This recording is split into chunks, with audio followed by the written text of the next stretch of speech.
Good afternoon this Wednesday, the 25th of January. I'm Grady Wall for Market Analyst with Bell Direct. Australia's inflation rate data for the December quarter released today showed the country's inflation rose to 7.8% for the 12 months to December 2022, or 1.9% for the quarter, which exceeded economists' expectations and added to investor fears of further interest rate hikes to come to tackle the country's stubbornly high inflation.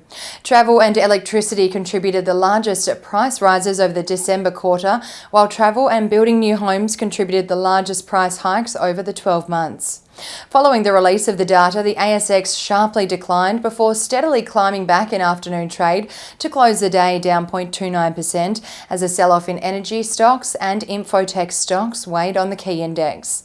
Company trading updates continue being released, and included in today's announcements were updates from Mineral Resources, St Barbara and Best & Less.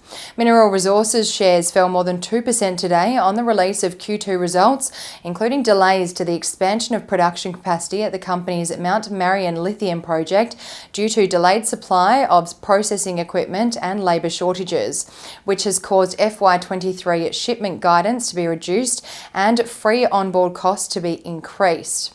Iron ore shipments for the quarter were also down 9% quarter on quarter, while spodumene concentrate shipped in the quarter rose 18%, and a total of 7,418 tonnes of lithium hydroxide and lithium carbonate was converted, with 6,612 tonnes sold during the quarter, up 75%.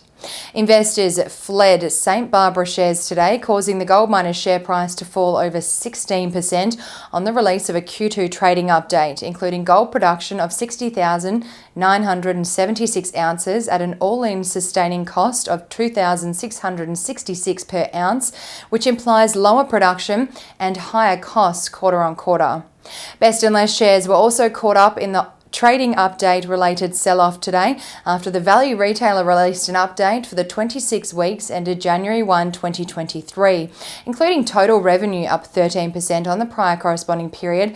However, like-for-like sales were down 4.9%, online sales were down almost 30%, and NPAT fell 31.8% on the prior first half to $13.7 million. The winning stocks from today's session were News Corp rallying 6.25%, Monadelphous adding 5.38%, and IPH jumping over 4%. And on the losing end, West African Resources took the biggest hit, falling almost 7.5%, while Evolution Mining lost 5.9%, and Ramelius Resources ended the day down almost 5%. The most traded stocks by Bell Direct clients today were Core Lithium, Sierra Rutile, and Vanguard Australian Shares Index ETF. Taking a look at commodities this afternoon, oil has steadied today as investors weigh demand recovery hopes from the world's top crude importer, China, against fears of a global economic slowdown.